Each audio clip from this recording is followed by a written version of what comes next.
Aleluia. Atravessaremos. Amém. Se coloque de pé. Quero convidar você a abrir a palavra do Senhor comigo. Nós vamos ler Números capítulo 13, a partir do versículo 25. E essa é uma manhã especial, esse é um domingo especial, porque nós estamos fechando a nossa segunda semana da nossa jornada à travessia. Está sendo abençoado aí? Amém? Estamos atravessando para aquilo que Deus espera fazer de nós e fazer em nós, em nome de Jesus. E hoje nós vamos ler Números capítulo 13, a partir do versículo 25. E antes da leitura, com a sua Bíblia aberta, eu convido você a fechar os seus olhos mais uma vez e nós vamos orar. Pai, obrigado. Obrigado porque o Senhor está conosco.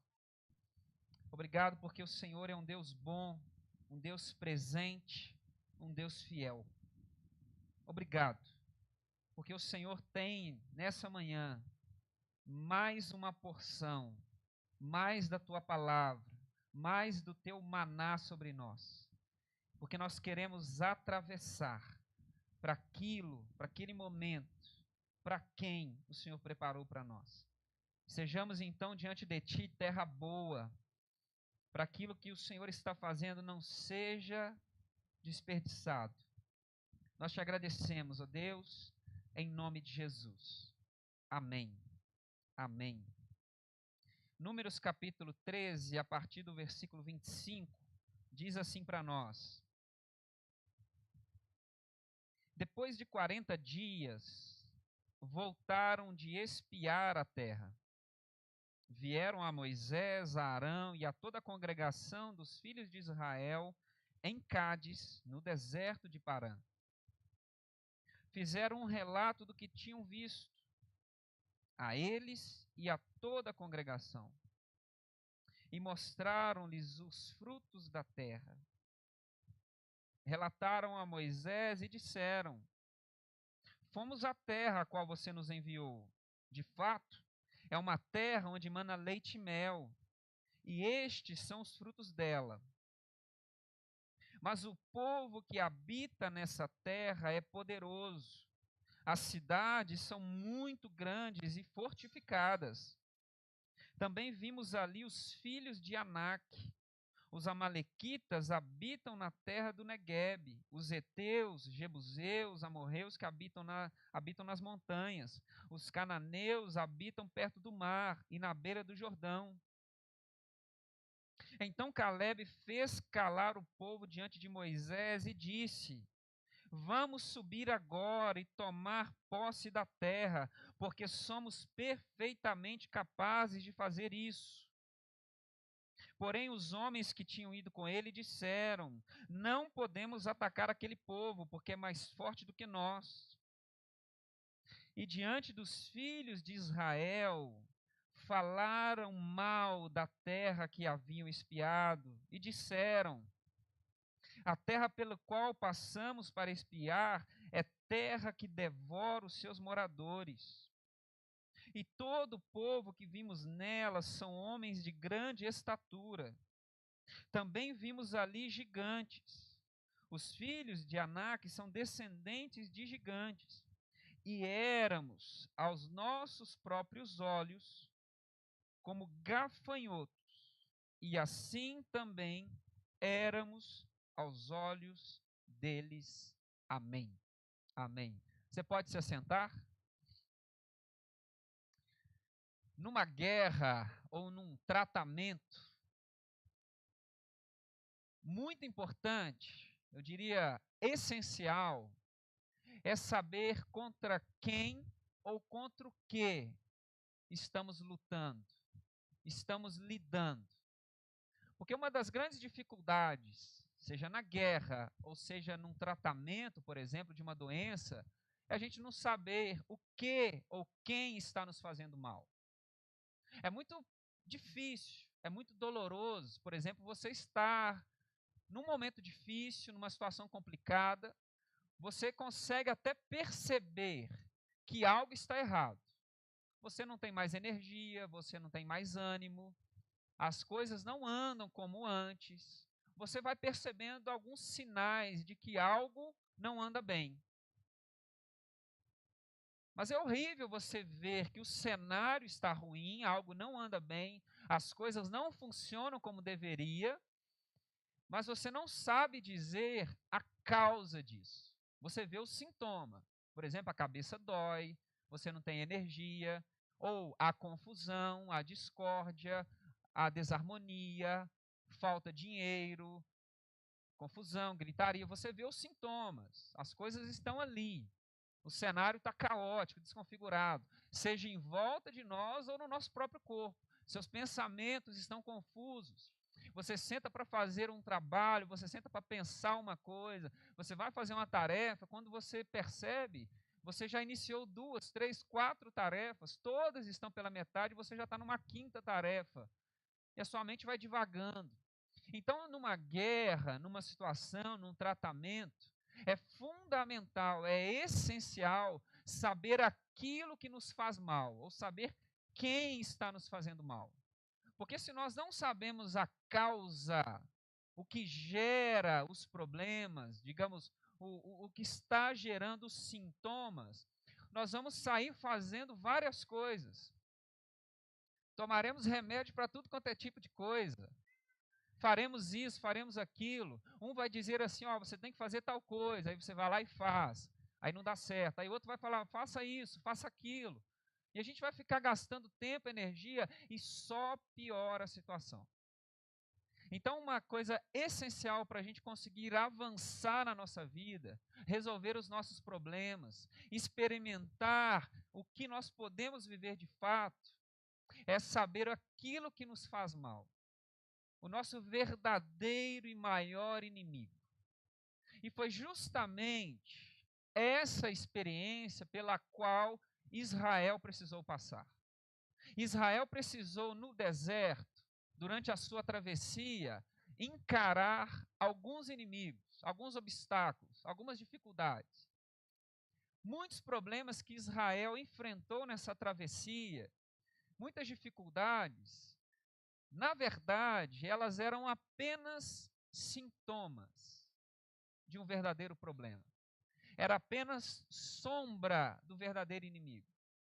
De fato, Israel enfrentou diversos problemas reais, diversas dificuldades. Por exemplo, quando Israel recebeu o chamado do céu para sair, nós vimos aqui agora, uma figura imponente se colocou entre o projeto de Deus e entre Israel, Faraó, uma representação de uma força humana, uma força social, uma força militar, que tentou impedir Israel. Mas você que já leu essa saga toda, você sabe, Faraó não pôde impedir Israel de sair. Então, esse poder, esse inimigo que estava contra Israel, não foi páreo para o poder de Deus. Deus dobrou o Faraó.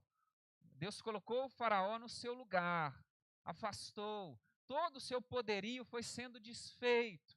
As coisas foram desfazendo como poeira, sabe? Foram ruindo. Israel então pôde sair. Pôde sair. Quando Israel estava saindo do Egito, você sabe bem disso, eles se perceberam num lugar. Estamos agora, Deus os conduziu por um caminho diferente. Deus havia dito, não vou conduzi-los por um caminho mais fácil, para que eles não enfrentem alguns problemas que agora eles não estão prontos para enfrentar. Então vou conduzi-los por aqui. E o caminho conduzido por Deus os levou a uma praia, onde havia um mar. Nas costas, o faraó arrependido vem enfurecido tentar refazer o que ele havia permitido. Deixei esse povo ir, arrependi. Na frente, o mar, um obstáculo. Nas costas e na frente. O que Deus fez? Deus então abriu o mar. E o povo passou com os pés enxutos, atravessou para o outro lado. Agora, do outro lado, o povo tem o desafio então de começar uma peregrinação. E nessa peregrinação, Israel enfrentou alguns obstáculos. Por exemplo, Deus tira Israel do Egito e os coloca num deserto. Então eles enfrentam algumas limitações naturais do deserto. Por exemplo, falta de água, mas Deus faz água sair da rocha. Deus purifica fontes que não eram saudáveis.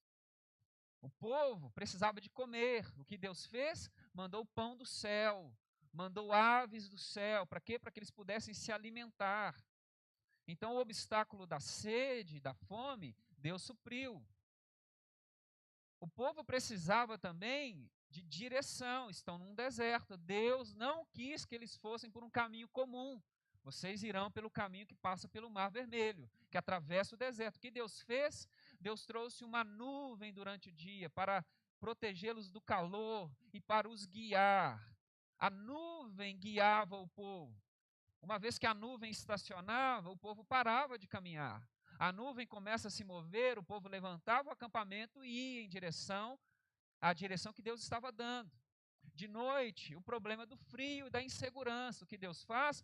Deus coloca uma coluna de fogo no meio do povo, a fim de os proteger dos inimigos, do frio, e para que também, durante a noite, eles pudessem caminhar. Então Deus vai provendo. Havia inimigos, alguns povos estranhos, hostis a Israel. Esses inimigos se levantavam e o que Deus fazia? Deus operava com mão forte para que esses inimigos não prevalecessem contra Israel. Então, o fato é que cada obstáculo com o qual Israel se deparava, a cada passo, a cada problema, a cada inimigo, Deus dava uma solução. Deus dava uma solução. Deus foi provendo do seu poder, da sua graça, da sua sabedoria, da sua direção. Deus foi superando, juntamente com o povo, os obstáculos. Então Deus vai mostrando para Israel uma coisa muito importante. Eu estou com vocês. O projeto é meu. O poder é meu. Nada poderá impedir que vocês avancem. Precisam de água? Bebam da rocha. Precisam de comida? O pão vem do céu, vem carne do céu. Estão com medo dos inimigos? Eu vou lá e pelejo por vocês. Tudo que Israel vai precisando, Deus vai provendo. Até mesmo a sua própria lei, Deus revela a Israel a fim de que eles aprendessem a respeito de Deus, conhecessem a Deus naquele lugar. Então o deserto não era um lugar para matar Israel, para destruir Israel, mas era o lugar em que Deus forjaria Israel. Deus levou Israel para o deserto para fazer daquele lugar, daquele tempo, uma escola e não uma destruição.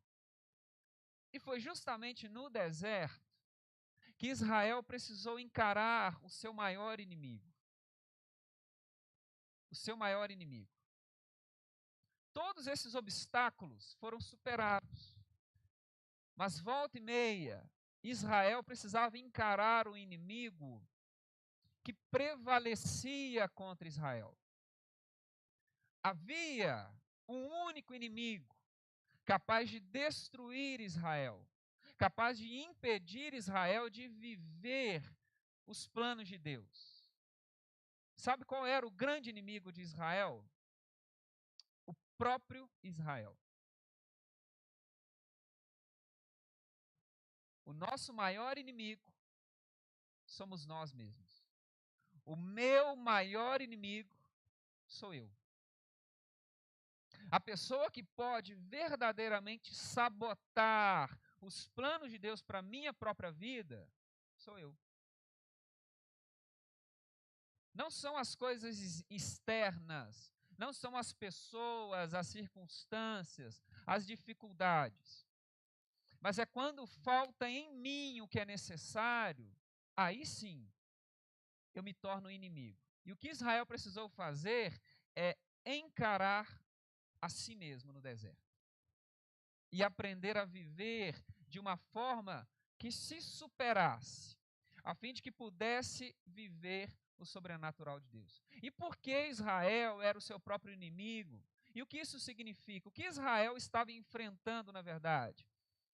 Na travessia, algo pode nos contaminar. algo pode afetar o nosso coração de tal forma que aquilo que Deus está fazendo, aquilo para o qual Deus nos chamou, pode não ser mais tão interessante assim. Algumas coisas podem mudar. E o que faz com que isso mude? Qual é o grande risco que nós corremos no deserto? Incredulidade. Incredulidade. Quando a fé nos falta e o nosso coração vai sendo endurecido, nós nos tornamos inimigos de nós mesmos. Porque tudo que Israel viveu, desde a resposta de Deus ao seu clamor, até a sua caminhada e até a posse de Canaã, tudo só foi possível por meio da fé. Nada foi feito por meio das mãos do próprio Israel. Nada foi possível por causa da habilidade de Israel, ou por causa da habilidade de Moisés, ou por causa da habilidade que o povo tinha, dos recursos. Tudo foi possível de acontecer por causa da fé. Por causa da fé. E todas as vezes que Israel, enfrentando um obstáculo, quando lhe faltava a fé, Israel era vencido nesses obstáculos. Mas é importante dizer algo. A questão não eram os obstáculos na vida de Israel. O problema era a postura de Israel diante desses obstáculos. Então você percebe que coisa séria?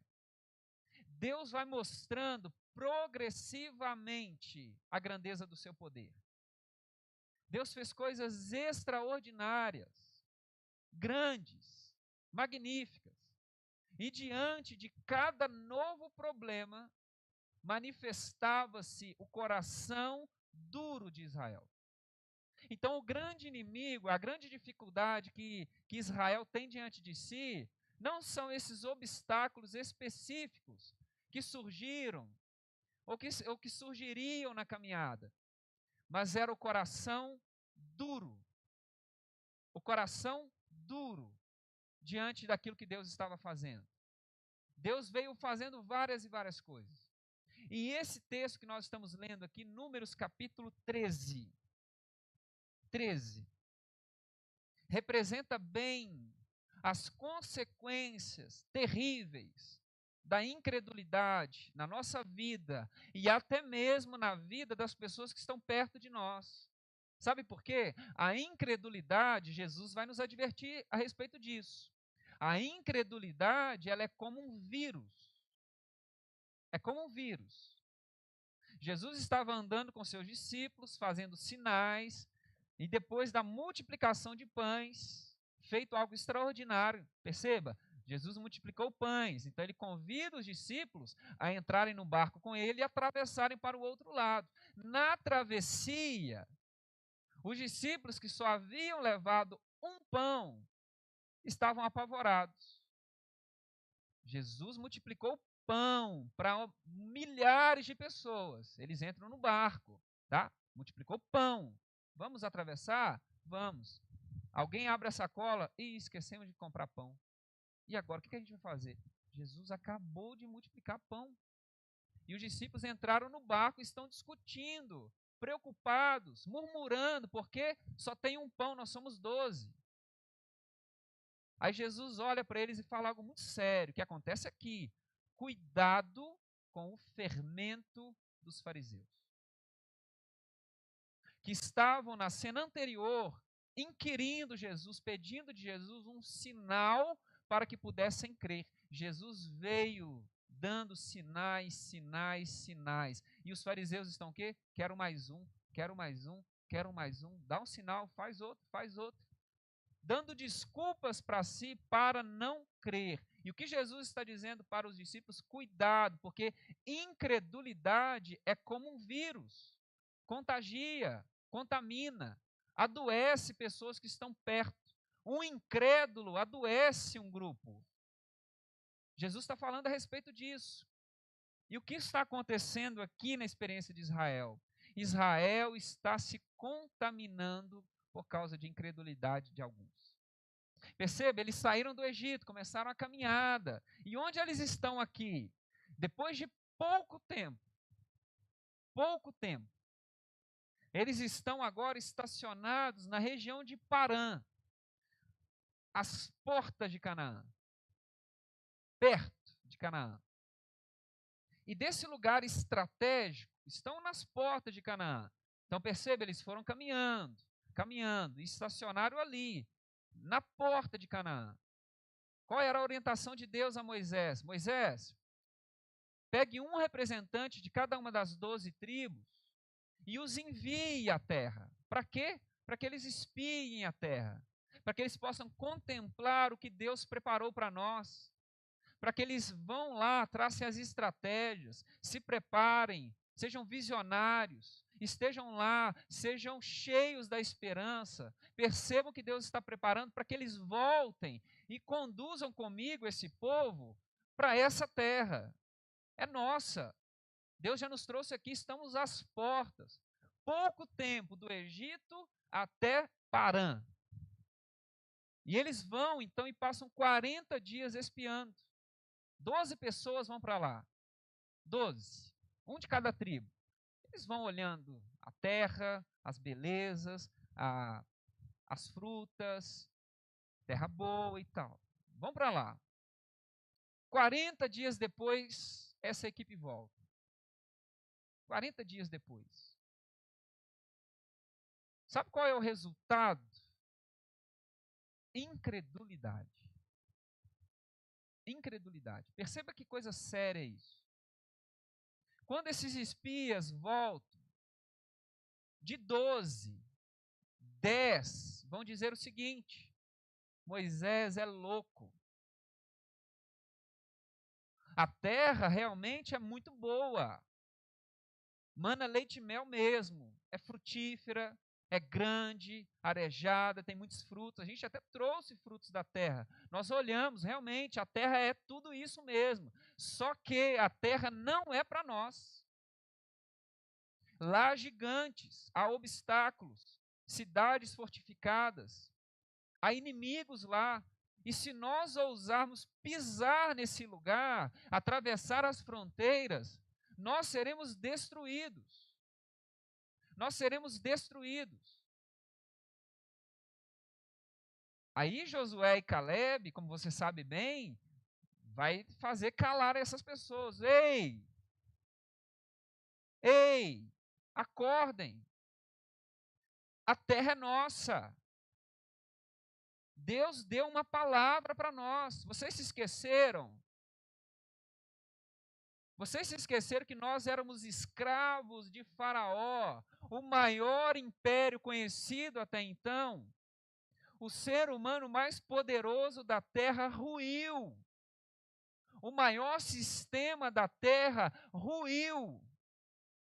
E Deus disse para nós lá no início que essa terra era habitada, que de fato teríamos inimigos.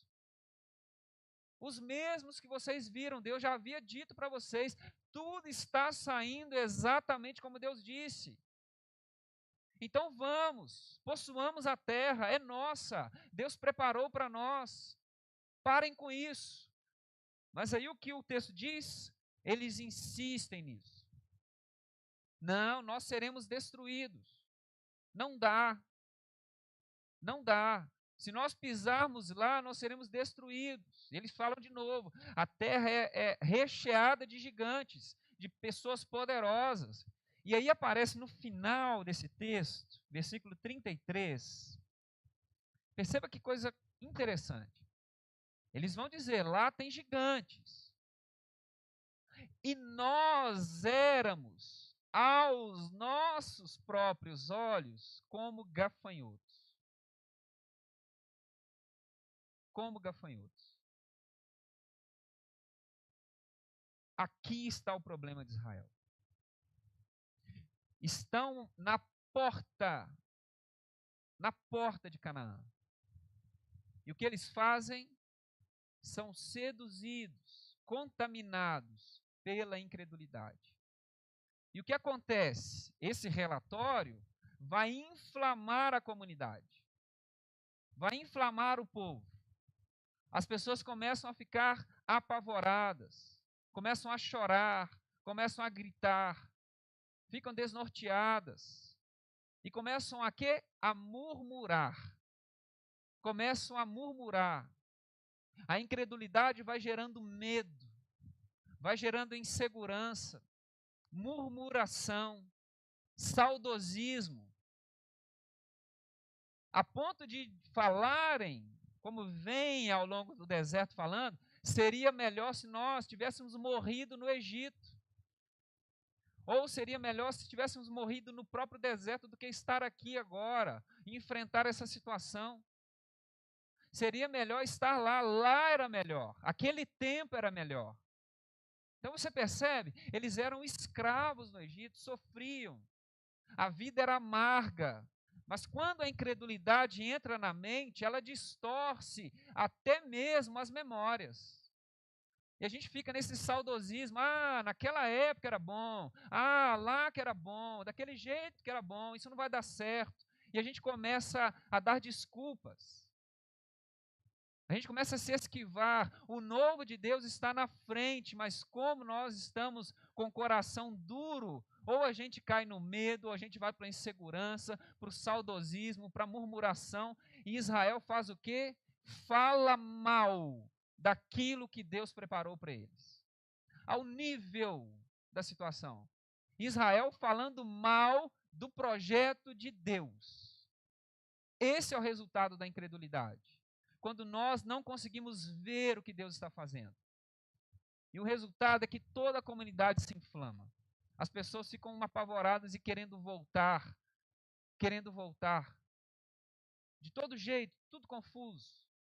E sabe o que acontece? A incredulidade, ela cobra caro. O boleto da incredulidade é alto. E os juros é pior que banco.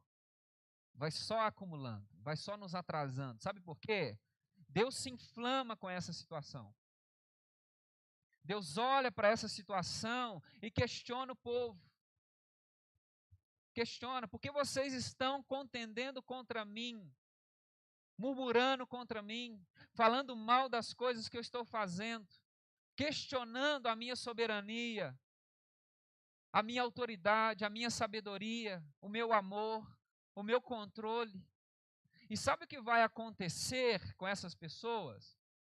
Como eu disse, a incredulidade cobra caro. E qual vai ser o preço que Israel vai pagar?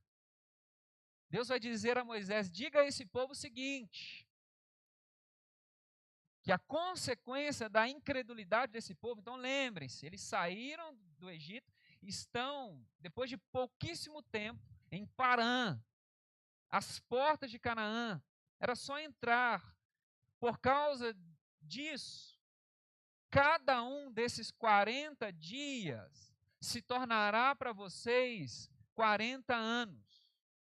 1 ano para cada dia.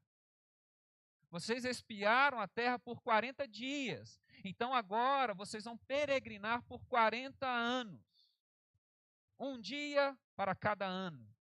40 dias se torna 40 anos. Então você percebe a seriedade disso? Eles estavam na porta. E agora eles precisarão girar no deserto. Girar em círculos no deserto. E sabe por que Deus faz isso? Como eu disse, a incredulidade custa caro. Sabe por quê? Porque Deus vai dizer algo muito sério. Muito sério. Saiu um povo do Egito, mas ele vai dizer: todos, com exceção da família de Josué e Calebe que creram, mas todos, acima de 20 anos, morrerão nesse deserto. Morrerão nesse deserto. Vocês não verão o projeto acontecer. Vocês não pisarão na terra. Eu farei com que esse tempo de dificuldade, de peregrinação em círculos, eu farei com que esse tempo seja um tempo de purificação do meu povo. Eu vou tirar do meio do meu povo aqueles que não creem, vou colocar para fora. eu farei tombar no deserto. Porque vocês não estão resistindo a uma pessoa, vocês estão resistindo a mim. E eu tenho um plano para fazer, e nada e ninguém impedirá o que eu tenho que fazer. Então vocês vão rodar, rodar, rodar, até que os que têm mais de 20 anos tombem nesse deserto e nasça uma nova geração. Somente esta nova geração que se abriu para o novo, para a mentalidade nova, para o fermento novo, essa geração nova que vai entrar na terra. Perceba o preço alto da incredulidade. Como que a incredulidade é perigosa. E por que Deus faz isso? Por que Deus faz isso? Porque Deus é um Deus da fé. E Deus não permitirá que a incredulidade seduza o seu povo. Porque Ele tem projeto, Ele sabe que o projeto dele acontece por meio da fé. Então Ele chama Israel a um tempo de purificação, de santidade, para que Israel vencesse o seu pior inimigo. Vencesse quem? A si mesmo. Enquanto Israel não fosse um povo novo, Israel não entraria em Canaã. E o que poderia ter levado dias, levou 40 anos, até que um novo povo surgisse. O povo agora da fé. Então vocês percebem que coisa séria? Aí você talvez me pergunte, pastor, mas qual é o antídoto? A fé. A fé. Como eu disse, nós somos os nossos próprios inimigos. Israel foi quem retardou o projeto de Deus para si. Não foi Faraó, não foi a falta disso, os amalequitas, os jebuseus. Não foram esses. Foi o que estava no coração de Israel. E o antídoto foi que Israel precisou, no deserto, aprender a andar por fé. Por fé. O problema de Números 13 foi que éramos aos nossos próprios olhos como gafanhotos. O que Israel precisou aprender, o que eu e você precisamos aprender? A tirar os olhos de nós e colocar os olhos no Senhor. Porque se eu colocar os olhos em mim, lógico, se eu olhar para mim e olhar para os meus problemas, eu vou desistir. Porque, de fato, diante dos problemas, eu sou como um gafanhoto. Eu sou como alguém frágil, pequeno, limitado. Eu não tenho as habilidades necessárias para lidar com todos os meus problemas. Nós, enquanto comunidade metodista Barreiro, nós não temos qualificação, recurso, poder humano para lidar com as coisas que Deus espera. Lógico que nós não temos. Então, se eu olhar para mim, se nós olharmos para nós enquanto comunidade, nós vamos murmurar, nós ficaremos com medo, nós ficaremos com saudosismo, procuraremos algum escape para não encarar, para não avançar para aquilo que Deus tem. Mas o que Israel precisou aprender é o que nós precisamos aprender: tirar os olhos de nós e colocar em Deus. É isso que Deus está fazendo o tempo todo em Israel. Não olhem para Faraó, olhem para mim. Não olhem para o mar, olhem para mim. Não olhem para a escassez, olhem para mim. Não olhem para vocês, olhem para mim. Olhem para mim. É isso que Deus está falando. É a respeito disso. Nós precisamos, então, gastar o nosso tempo alimentando a nossa fé. A nossa fé. Sabe por quê? Porque quando a fé nos falta, nós seremos parados. Obstáculos pequenos, que jamais se comparariam a obstáculos grandes que nós enfrentamos ontem, vão nos parar. Lembrem-se, Israel saiu do Egito, a maior potência da época. E agora eles estão com medo de quem? Dos amalequitas, dos jebuseus, dos heteus, pequenas tribos que habitavam a terra. Vencemos Faraó, gente. Quem são os heteus, jebuseus e os outros? Quem são esses? Um inimigo muito mais poderoso caiu. Mas como Israel está olhando para si, somos como gafanhoto. Então qual é o caminho para nós? Alimentar a nossa fé. alimentar a nossa fé. O apóstolo Paulo nos ajuda a entender isso. Tudo que é puro, amável, tudo que procede de Deus, tudo que é de boa dádiva, tudo que pode encher o nosso coração, tragam para dentro de vocês. O que nós precisamos fazer? Nos alimentar para a fé. Encher o nosso coração para a fé. Gastar o nosso tempo, a nossa energia com coisas que vão alimentar a nossa fé, a fim de que a gente tire os nossos olhos de nós, dos nossos problemas e olhemos para Deus. Olhemos para Deus. Sabe por quê? Há uma declaração na Bíblia Sagrada, e eu encerro com ela, e eu convido você a se colocar de pé. Eu faço questão de ler, para que você entenda algo. Para que você entenda algo.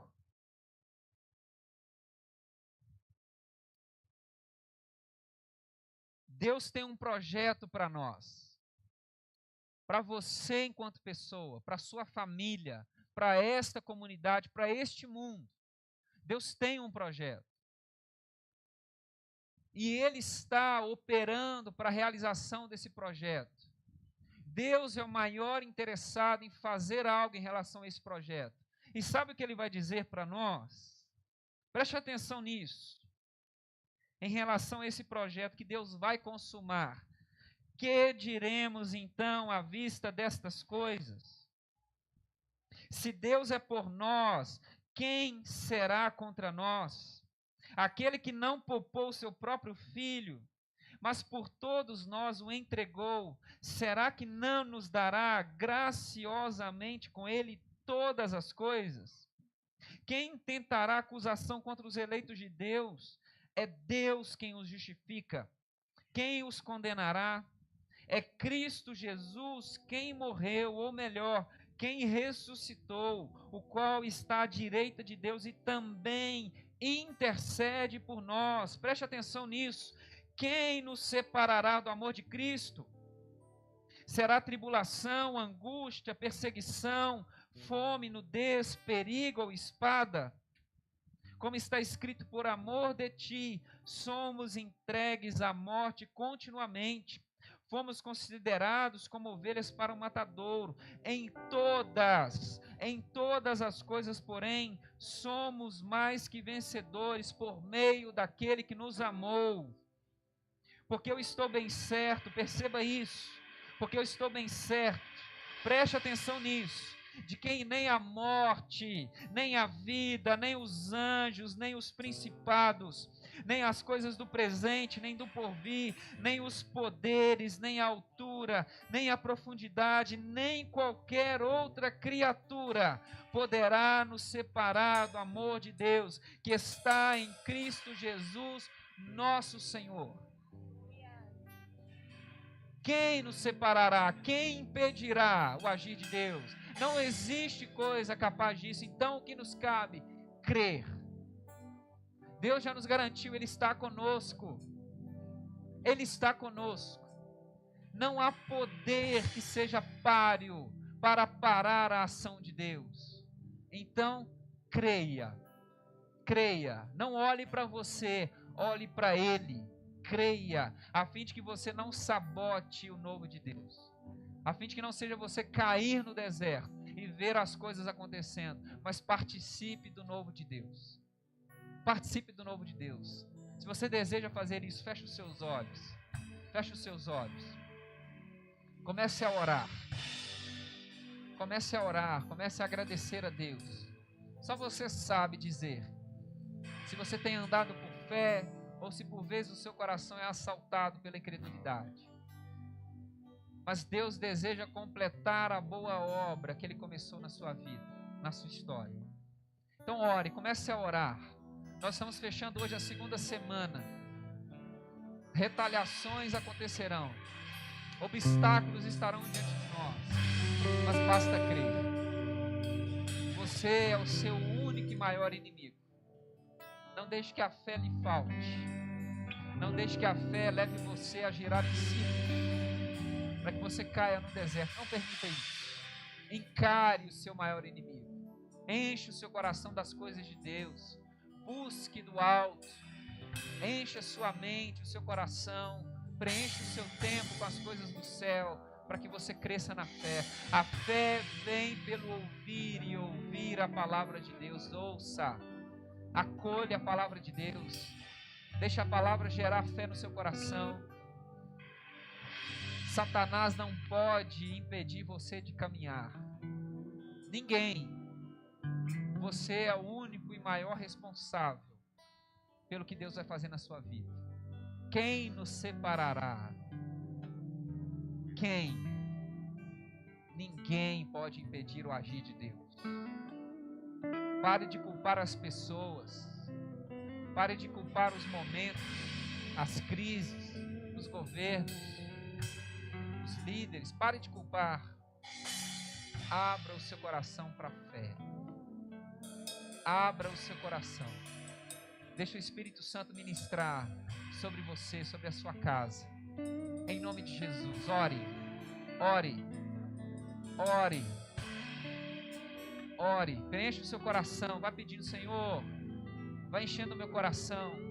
Tome essa decisão nessa manhã. Não admita gastar mais tempo com coisas superficiais do que com a palavra de Deus. Não admita encher a sua mente com coisas passageiras. Encha a sua mente com as coisas de Deus. Não ceda à murmuração alheia. Cuidado com o vírus. Cuidado. Cuidado. Ore ao Senhor. Fala, Senhor, eu quero olhar para Ti. Eu posso até, diante dos meus olhos, parecer um gafanhoto, mas o Senhor é soberano. O Senhor é maior. O Senhor é grande. O Senhor é eterno. O Senhor é bom. O Senhor é maravilhoso. O Senhor não erra. O Senhor é amoroso. O Senhor é bondoso e está nos conduzindo para uma terra nova, para um tempo novo. Creia isso na sua vida. Creia isso no seu casamento. Creia isso na sua família, no seu trabalho, na vida desta igreja. Creia. Profetize isso. Em nome de Jesus, ore. Fuja das pessoas incrédulas. Ore. Não seja um espia incrédulo. Abrace o que Deus está fazendo. Experimente o que Deus está fazendo. Deixe Ele ministrar. Em nome de Jesus, permita que Ele te dê um coração novo. Te dê um coração novo, onde Ele vai escrever a sua lei no seu coração, a fim de que você seja uma pessoa de fé, uma pessoa extraordinária. Ore ao Senhor. Pai, em nome de Jesus, em nome de Jesus, nós queremos andar por fé. Nos livra, Senhor, do fermento velho, do vírus da incredulidade, mas que sejamos homens e mulheres cheios da fé, com coração novo, cheio daquilo que o Senhor vai fazer. Encha a nossa vida, Senhor. Não nos permita cair no deserto, mas renova o nosso coração, assim como o Senhor renovou Israel, fazendo surgir uma geração nova. Faça surgir aqui uma igreja nova, famílias novas, corações novos, a fim, ó Deus, de que possamos viver o Teu projeto. Nós queremos isso, ó Pai, nós precisamos disso, nós pedimos isso, ó Pai, então vem sobre nós, que o Teu Espírito Santo interceda por nós, na nossa fragilidade, em nome de Jesus, nós Te adoramos, nós Te bendizemos, em nome de Jesus, aleluia. Convido você a adorar ao Senhor, convido você a declarar